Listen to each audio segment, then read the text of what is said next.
আল্লাহ, ও ইমানদার বান্দা বান্দিরা, আল্লাহকে ভয় করো। ইত্তাকুল্লাহ, ইত্তাকুল্লাহ। এই শব্দটা আল্লাহর কালামে 30 জায়গায় আছে। ইত্তাকুল্লাহ, ইত্তাকুল্লাহ, ইত্তাকুল্লাহ, 30 জায়গায়। শুধু ভয় পাইতে বলতেছে। আমাদের একটা দোষ আছে, আমরা মাখলুককে ভয় পাই, খালিককে ভয় পাই না। আমরা সাপকে ভয় পাই, সাপ যিনি বানাইছে তারে ভয় পাই না। বাঘরে ভয় পাই, বাঘ যিনি বানাইছে তাকে ভয় পাই না। আমরা পাগলা কুকুরের ঘেউ ঘেউকে ভয় পাই, কিন্তু আল্লাহরে ভয় পাই, এটা বোঝা যায় না। মশাকে ভয় পাই, তাও বোঝা যায়, কিন্তু আল্লাহরে ভয় পাই, বোঝা যায় না।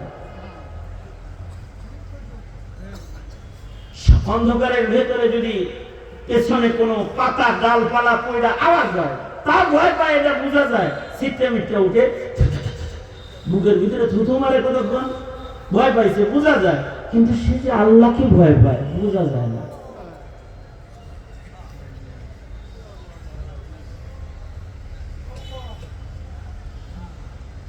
নেতাকে ভয় পায়, দলকে ভয় পায়, সরকারের নিয়ম রে ভয় পায়, মামলারে ভয় পায়। মামলা একটা হয়েছে, পুলিশ দেখলেই পাচ্ছে দৌড়ে পালায়, ভয় পায়। দৌড় দেখলে বোঝা যায় পুলিশে দৌড়ায়, কিন্তু আজান হইলে মসজিদে দৌড়ে না। আল্লাহরে যে ভয় পায়, বোঝা যায় না। হামলাকে ভয় পায়, জনতার পাকড়াওকে ভয় পায়, কিন্তু আল্লাহর পাকড়াও রে ভয় পায় না। যেমন শেখ হাসিনা 5 আগস্টে যখন সব জনতা মিলে গেল ধরতে, জনতার পাকড়াও ভয়ঙ্কর, এটা বুঝছে, ভয়ে হেলিকপ্টার উঠে গেছে গা। কিন্তু আল্লাহ নিজে বলতেছে, ইন্না বাতশা রাব্বিকা লাশাদীদ, আমার পাকড়াও কিন্তু বড় ভয়ঙ্কর। এটা বোঝা যায় না। আল্লাহর ভয় পায়, বোঝা যায় না। বরঞ্চ বোঝা যায় যে আল্লাহর হুকুম রে কিছু মনেই করে না। এ কারণে আলেমদেরকে জেলখানায় নিয়েছে, এ কারণে আলেমদেরকে ফাঁসির রশিতে ঝোলাইছে, এ কারণে আলেমদের উপরে গুলি করেছে, এ কারণে আলেমদেরকে মামলা দিয়ে হয়রানি করে তাদেরকে জেলখানায় আবদ্ধ করে আটকায় রেখেছে বছরের পর বছর। আল্লাহর ভয় পায়, বোঝা যায় না। আল্লাহ বলেন, ইত্তাকুল্লাহ, আল্লাহকে ভয় করো, আল্লাহকে ভয় করো। যেমন আপনারা যে আল্লাহরে ভয় করেন, একটু বোঝা গেছে। এখন এই যে এখানে বসছেন, আল্লাহর কালাম শুনতেছেন, আল্লাহর মহব্বতে, আল্লাহর ভয়ে। কারোর হৃদয়ে যদি এটা এখন আসে যে ও আল্লাহ, জীবনে অনেক গুনাহ করেছি, কিন্তু আজকে তোমার কোরআন শুনতে বসে আমার পিছনের গুনার জন্য লজ্জিত হয়ে দোজখের আগুন ভয় পাই, আমি তোমার শাস্তিরে ভয় পাই। ওগো আল্লাহ, আজকে কমস কম আমারে মাফ করে দাও। এই কথাটা আল্লাহর ভয়ে যদি কারো হৃদয় থেকে বের হয়ে যায়, পৃথিবীর কাউকে শোনান লাগবে না, একজন দেখবে, একজন শুনবে, তিনি কে? এতটুকুন ভয় মহান রব্বুল আলামিন আল্লাহর কাছে এত বেশি দাম। এইটুকুন ভয়ের কারণে কখনো কখনো আল্লাহ তাআলা পেছনের সব গুনাহ মাফ করে বান্দাকে জান্নাত দিয়ে দেয়। আল্লাহরে ভয় পাইলে আল্লাহর মায়া, মমতা, ভালোবাসা বেড়ে যায়। এটা বোঝানোর জন্য আমি কখনো কখনো আমার ঘরের উদাহরণ বলি। 2 দিন 3 দিন ঢাকার বাইরে থাকি, মাহফিলে একবার, 3 দিন পরে বাসায় আসতেছি, ফজরের নামাজ আজকেও রাস্তায় পড়ছি, নরসিংদী ফজর পড়ছি, বাসায় আসতে আসতে 8:30, এরকম 8টা 8:30 বেজে গেছে। অন্যান্য দিন তো কলিং বেল সাফা লাগে, কিন্তু এই দিন ওই খালি কতক্ষণ পর পর জিগায়, কই আছেন? এই তো কাছাকাছি কাছাকাছি কাছাকাছি। আয়া দরজায় যে দাঁড়াইছি, জুতার আওয়াজ পাই দরজা খুলে দিছে। কলিং বেল টিপা লাগে নাই, কিন্তু সমস্যা হইল দরজা তো পড়ছে, ওনার হাতে একটা মোটা সোটা লাগে। লাঠিটা আমি ঢোকার সাথে সাথে আমার হাতে দিছি, ধরেন, খুব গরম, ধরলাম লাঠি। আর ওনার ডায়লগ শুরু হইল। উনি বললেন, এই যে এগুলো আপনার ছেলে মেয়ে, এগুলো মাদ্রাসায় ছিল, আমি শান্তিতে ছিলাম, মাদ্রাসা বন্ধ হয়েছে, বাড়ি আসছে, ওদের জ্বালা যন্ত্রণায় আমার মাথার চুল পড়ে গেল, আমার প্রেশার বেড়ে গেল, ওরা আমার জীবিত রাখবে না তো, ওরা আমার মেরে ফেলবে। এর চেয়ে আপনি আপনার ছেলে মেয়ে নিয়ে থাকেন, তাছাড়া বিচার করেন, আমি তাছাড়া কিন্তু যাইয়া, আপনি ছেলে মেয়ে নিয়ে থাকেন, আমি বাপুর বাড়ি। ঝাড়িটা মারছে খুব কড়া। এই বেচারে গরম দেখে লাঠিটা লইছি, লইয়া চিন্তা করতেছি, হের গরম আগে থামাই। বাচ্চাগুলোরে ডাক শুরু করছি, এই এদিকে আয়, এদিকে আয়, এদিকে আয়। কি তোদের মাদ্রাসায় কি শিক্ষা দেয়? মারা চাকাইছিস কেন? এত রাগ হয়েছে কেন? বেয়াদবি করছিস কেন? পিঠের চামড়া তুলে ফেলবো, আয় এদিকে আয়। আর চিন্তা করতেছি, একটা ছোট করে দেই আগে একটু ঠান্ডা হোক। কাছে আসছে তো একটা কান্দে, একটা কাঁপে, যেটা একটু সাহস বেশি, একটু মাথা নিচে দিয়ে দিয়ে দাঁড়ায় দিচ্ছে, এক একটার এক এক দশা। চিন্তা করলাম ছোট করে দুই চারটা টোকা দিয়া এবারে বিদায় দিই। তা কিন্তু ছোট করে দিলেও বাপেরা শাসনের সময় বাপ তো লয় যে অনেক বড় করে দিত। উঠাইছি যে দিমো বাড়ি, আমি লাঠি উঠাইতে দেরি, পিছনে দাঁড়ানো উনি সামনে এসে আমাকে নতুন ডায়লগ দিতে দেরি করে নাই। উনি আমাকে বলে, আপনি কি বাপ না আজরাইল? হ্যাঁ, বললাম দেখি এই ছোট ছোট বাচ্চাগুলারে লাঠি দিয়ে পিটান লাগবো। দেখছেন হাতে এটা কি লাঠি, এইটা দিয়ে বাড়ি দিলে আমার ছেলে বাঁচবে। এখন এখন নতুন শব্দ, একটু আগে কি বলছে, একটু আগে কি বলছে? হ্যাঁ না, একটু আগে বলছে আপনার ছেলে, ছেলে আমার দিয়ে দিছিল। পরে যখন লাঠি উঠাইছি এখন কয় যে আমার ছেলে বাঁচবো, এটা দিয়ে বাড়ি দিলে।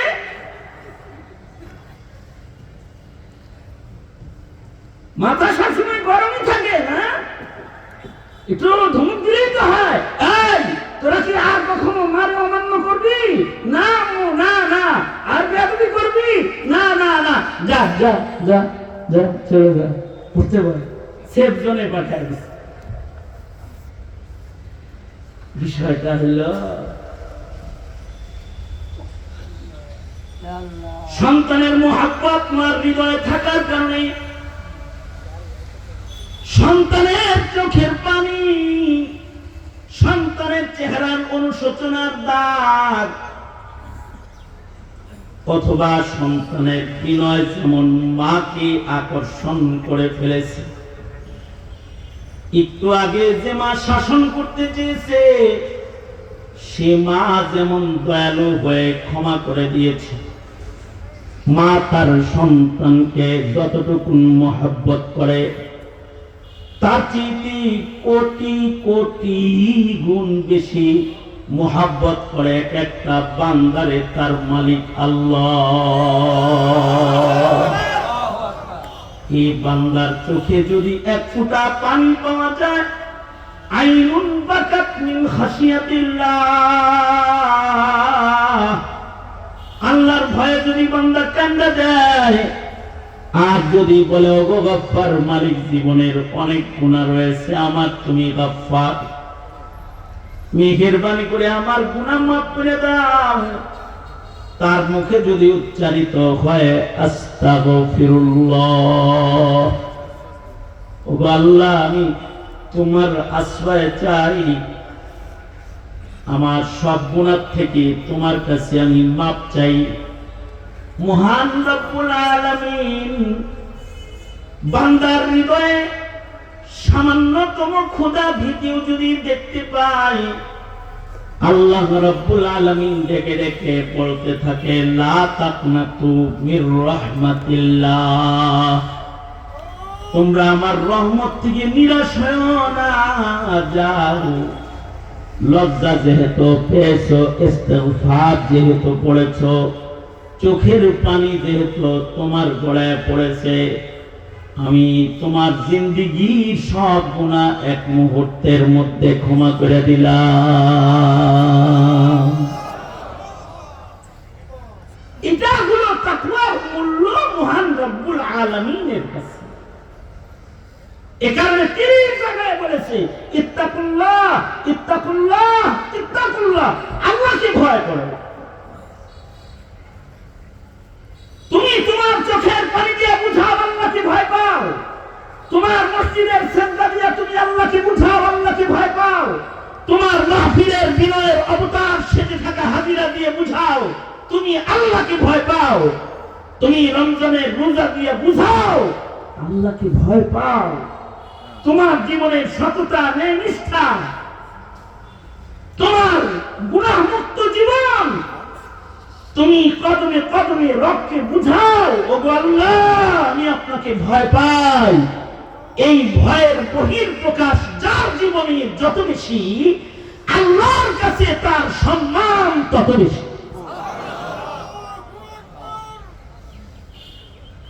সুতরাং ইত্তাকুল্লাহ, আল্লাহ বলে আমাকে ভয় করো।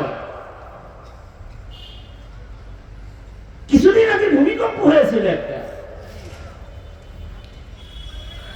ভূমিকম্পের পরের দিন সকালবেলায় ফজরের পরে আমি মহল্লায় হাঁটতেছি, তা আমার পরিচিত এক লোক আমাকে বলতেছে হুজুর শহরে বসবাস করা যাবে না। শহরে কি হয়েছে, আপনার কি কোনো খোঁজ খবর নাই নাকি? সামনে ভূমিকম্প একটা আসতেছে 9 পয়েন্ট ভূমিকম্প ইজ কামিং, যেটা হয়েছে এটা 7 পয়েন্ট। হেইটাই বিল্ডিং এ ছিলাম এরকম করছে, আর 9 পয়েন্ট হইলে এরকম না এরকম করবো। এই শহরে বসবাস করা যাবে না। আমি বললাম শহরে বসবাস না করে যাবেন কই? গ্রামে জায়গা আবার জায়গায় এই ভাড়া বাড়িতে থেকে বেরিয়ে থেকে মরুন নাকি ভূমিকম্পে? জানেন না স্কুল কলেজ ছুটি হয়ে যেতেছে, একাই পয়সা। আমি খালি শুনতেছি। আমি বললাম কেন, যদি 9 পয়েন্ট ভূমিকম্প হয় এটা খালি শহরে হবে না গ্রামেও হবে? গ্রামে হইব না? গ্রামে হইব, অসুবিধা নাই, গ্রামে তো টিনের ঘর। আশ্চর্য, সে তার ব্রেন কোন দিক দিয়ে ঘুরতেছে। তার ধারণা হলো যে বিল্ডিং ধসে গেলে এর নিচে পড়লে জায়গায় মরম, টিনের ঘর উপরে বললে কি আর মরম? ওখানে সে, আমি বললাম যে মরণ আসলে ভূমিকম্প দিয়ে আসে না, মরণ যার আসে তার এমনিও আসে। স্বাভাবিক সুস্থ মানুষ গাছতলায় শুয়ে থাকলেও আজরাইল সময় হলে তাকে নিয়ে চলে যায়। যার মরণের টাইম এসে যায় তখন তারে মারতে ভূমিকম্প লাগে না, এমনিই মরে যায়। আর যদি মরণ না আসে, বিল্ডিং পুরাটা ভেঙে বললেও মরে না। যেমন ইসরায়েল ফিলিস্তিনের হাজার হাজার বিল্ডিং মিসাইল মেরে ধ্বংস করে দিয়েছে, কেউ কেউ মিসাইলের আওয়াজ শুনেই মরে গেছে। আবার ধ্বংসস্তূপের নিচ থেকে মায়ের কোলে মা মারা গেছে, কিন্তু অক্ষত শিশু উদ্ধার হয়েছে, যার গায়ে কোনো টাচ লাগে নাই। বাঁচাই লোকে বলেন কে বাঁচাইছে?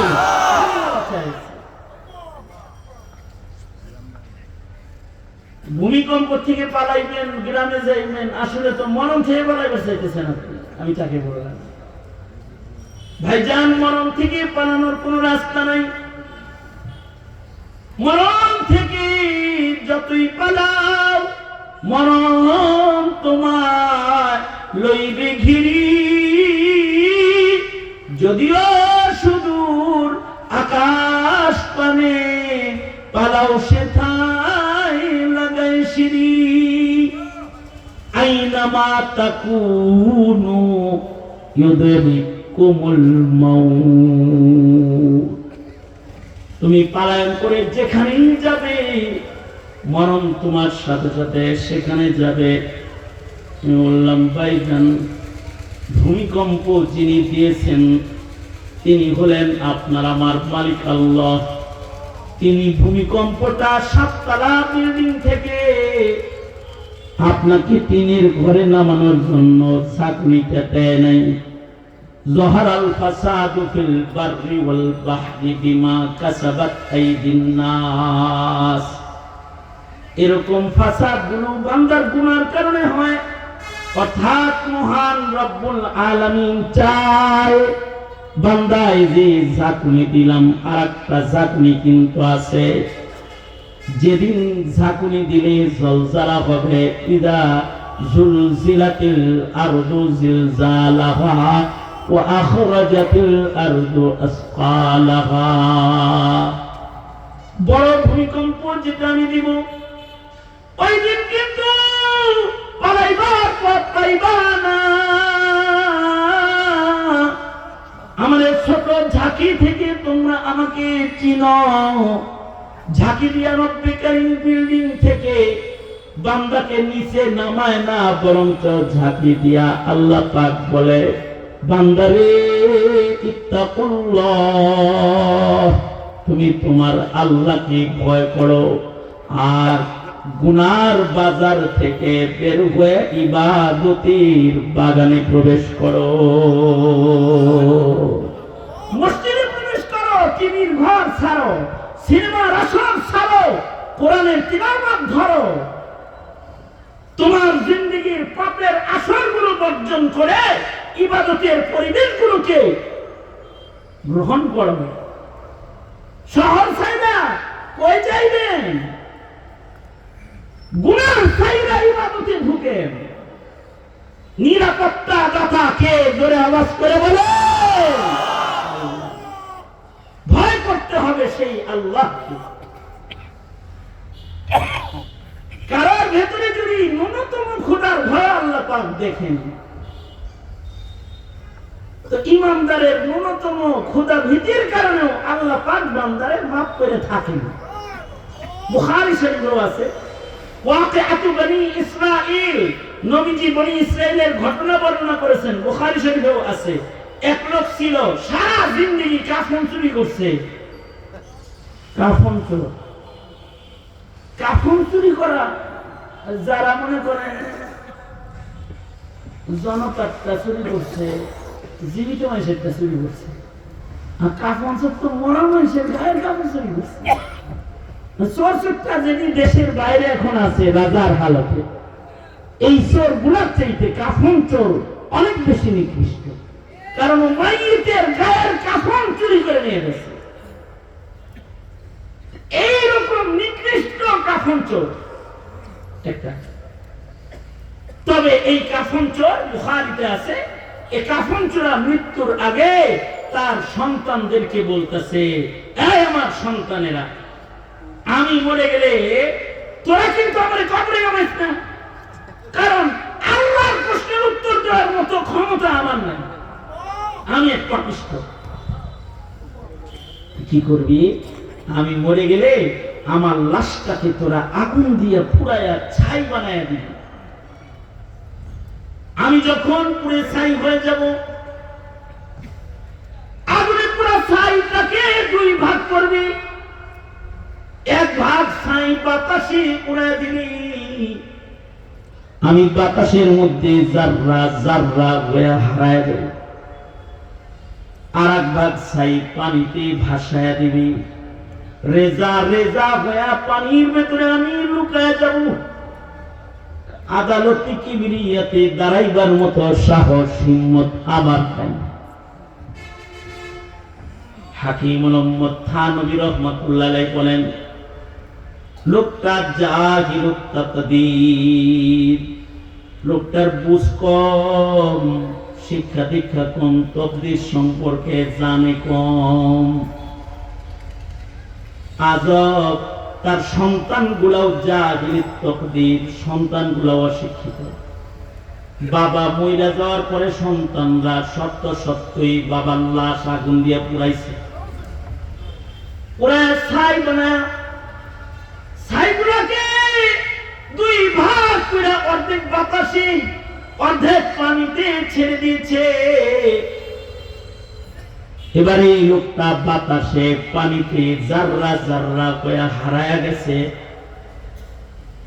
কিন্তু তার মৃত্যুর পরে সরমানে তো আলম বলেন, মহান রব্বুল আলামিন বাতাস আর পানিকে আদেশ করলেন, এই আমার বান্দা বাতাস, এই আমার বান্দা পানি, তোমাদের মধ্যে আমার এক অবাধ্য গোলাম লুকাইছে, তারে বাইর করো। বুঝে থাকলে আপনারা বলেন তো, বাতাস পানি কার গোলাম? আঙ্গুল উঠায় কোন আল্লাহরে খুশি করে কোন, বাতাস পানি কার গোলাম? বাতাস পানি আল্লাহর গোলাম।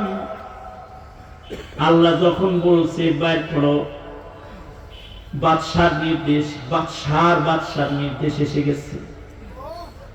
রাজার নির্দেশ যেমন প্রজার কাছে বড় দাম, তবে দুনিয়ার রাজা বাদশার মতো রাজা বাদশাহ আমার আল্লাহ না।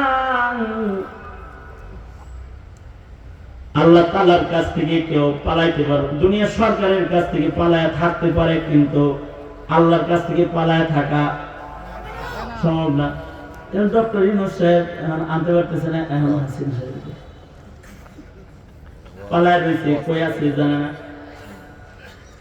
শরীফ ওসমান হাদিকে গুলি করে মারলো, কই আছে বাইর করতে আপনি।